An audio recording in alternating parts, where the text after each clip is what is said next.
Kejaksaan Negeri Kota Prabu Mulih mengingatkan seluruh anggota ad hoc KPU Kota Prabu Mulih untuk menjaga netralitas dan integritas dalam gelar pemilu. Jika ada yang terbukti melakukan pelanggaran kode etik, maka akan diproses secara hukum.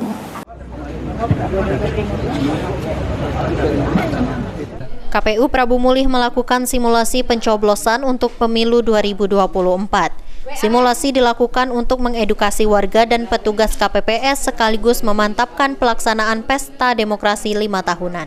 Sejumlah poin penting dilakukan dalam simulasi ini, mulai dari persiapan pemungutan suara hingga teknologi terbaru perekapan suara. Ketua KPU Kota Prabu Mulih Marjuan Syah mengatakan, simulasi ini penting digelar agar setiap panitia pemilihan kecamatan dan kelurahan memahami teknis pemungutan suara terkait aturan PKPU yang mengatur tentang proses pemungutan, perhitungan sampai penggunaan aplikasi Sirekap.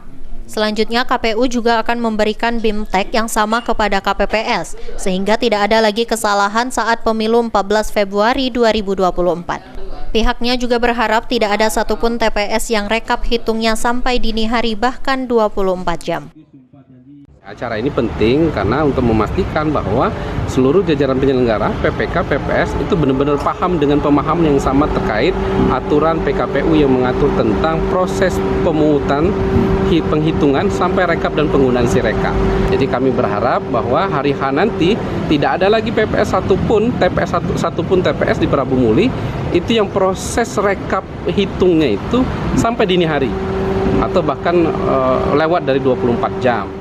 Beni Firdaus, PAL TV.